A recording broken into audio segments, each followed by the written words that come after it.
Salve, saladeiros! Professor Thiago por aqui, trazendo mais um vídeo de resolução da UERJ de 2024. Se você está chegando por aqui agora, não se esqueça de se inscrever no canal e ativar o sininho para receber notificação toda vez que um vídeo novo sair. Olha só, vamos para o enunciado. Essa é a questão de número 6. Vamos ver o que ela trabalha. Pedi para você deixar o like. Eu nem sei, cara, eu acho que eu esqueci de pedir o like, né, cara? Deixa o like, por gentileza. Mas vamos lá para a questão, vamos lá.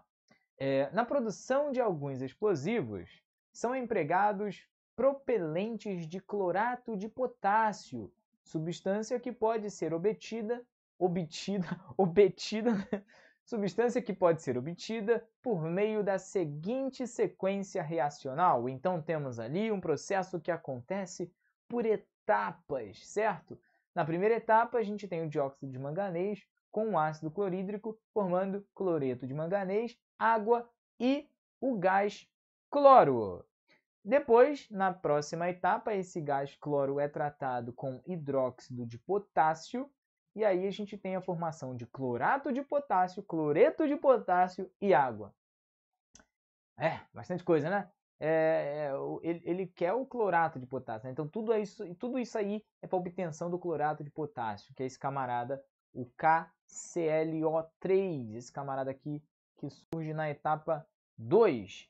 Bom, identifique a substância simples presente nas duas equações da sequência reacional, considerando a produção de 24,5 gramas de clorato de potássio com rendimento de 80%, determine em gramas a massa de dióxido de manganês consumida no processo. Então ele quer a relação de manganês para clorato, uma relação estequiométrica de manganês para clorato.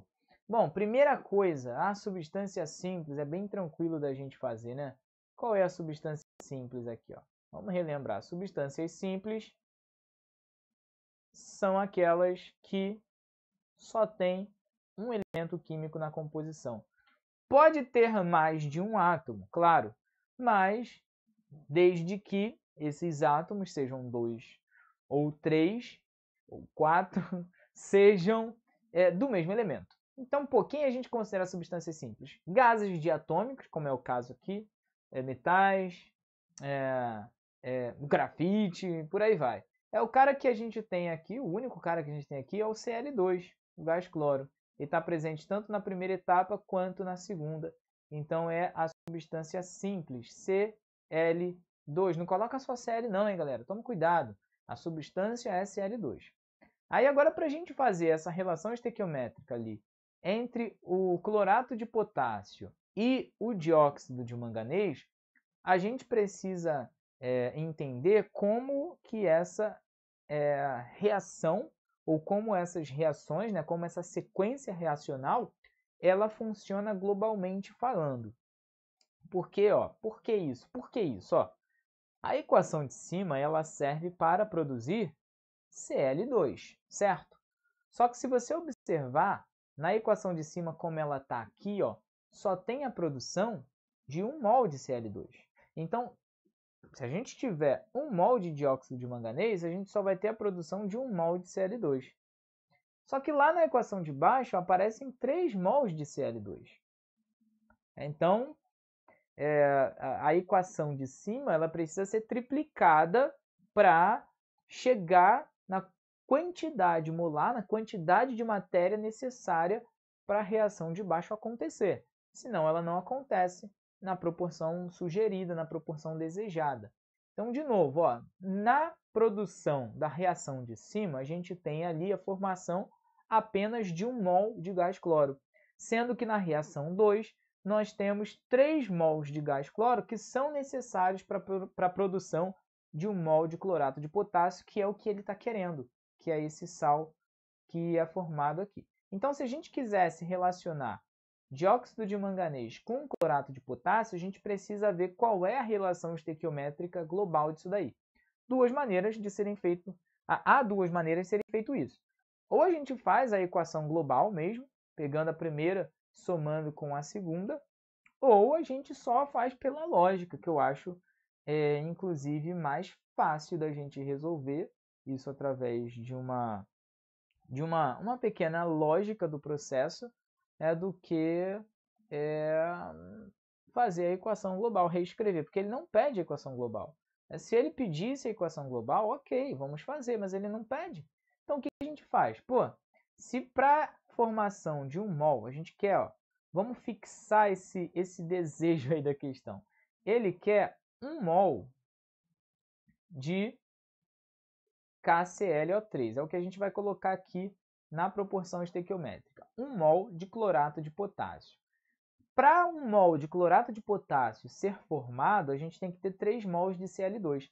Isso significa que aqui em cima teriam que ser produzidos 3 mols de Cl2. Então vamos pensar o seguinte, a equação de cima ela teria que ser triplicada. Então aqui ó, seriam 6 mols de água, 3 mols de cloreto de manganês, 12 mols de HCl e, chegando aqui, 3 mols de dióxido de manganês. Ou seja, se a gente quisesse produzir 3 mols de gás cloro na equação de cima, que é o necessário para fazer 1 mol do clorato que a gente quer, a gente teria que ter 3 mols também do óxido de manganês.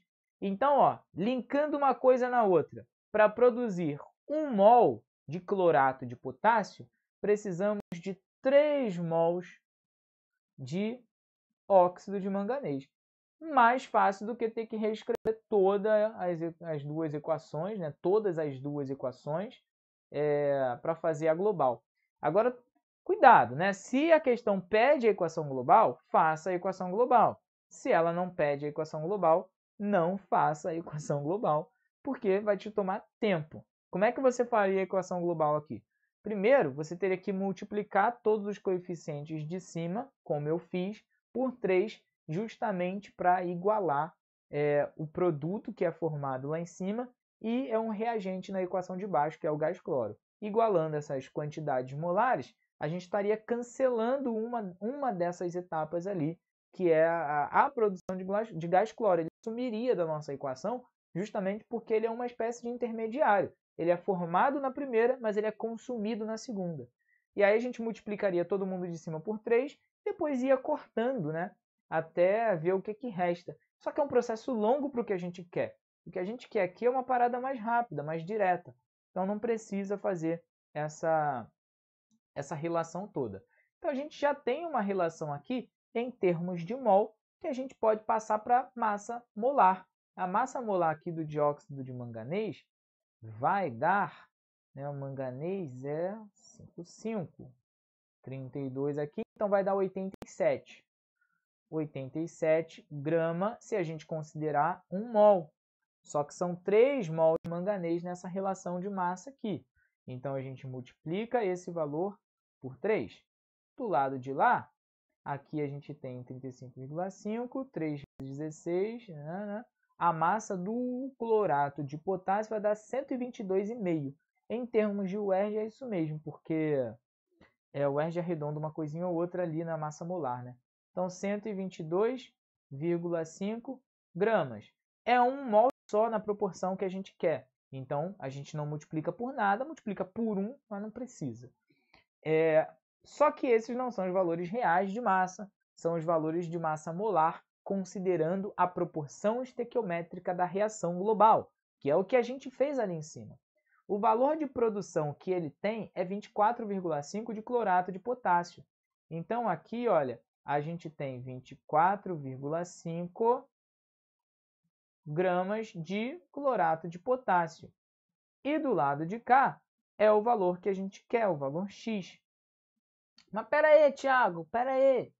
Ele não falou que queria que isso acontecesse aí, que em 80% de rendimento? Ó, vamos pensar aqui, ó. Vamos achar ali um valor de massa de óxido de manganês. Vamos pensar que esse seria o valor ideal, né, digamos assim. É o que a gente vai ter de fato de óxido de manganês. Mas se esse óxido de manganês dele está meio sujinho, ele fala que a gente deve considerar um rendimento ali de 80%, né? Significa que o que a gente tinha antes de óxido de manganês era um pouquinho mais, certo? tinha um pouquinho mais, só que apenas 80% vai reagir. O negócio não está muito puro. Então, esses 80% a gente pode tirar depois. A gente encontra um valor de massa de óxido de manganês e depois faz a continha para ver quanto que seria o 100%. Cuidado, se a gente está considerando que a massa que a gente vai encontrar aqui é a massa que reagiu, essa é a massa equivalente a 80% e não equivalente a 100%. A gente não está falando de pureza, né? A gente está falando de rendimento. Então, é a massa equivalente a 80%. E a massa que a gente vai encontrar depois é a massa equivalente a 100%. Então, a gente pode fazer esse processo por etapas. Aqui, esse valor X que a gente vai encontrar é 52,2 gramas GMN O2. Só que lembrando, esse valor é equivalente a 80%, ó, já ia falar 60%, é equivalente a 80%. Então, vamos continuar do ladinho de cá. Se 52,2 gramas de dióxido de manganês é equivalente a 80%, que ele nos dá 80% de rendimento, então um valor, sei lá, X. Bom, então vamos colocar aqui X2, né, na verdade, porque vamos considerar que aquele X ali é o X1.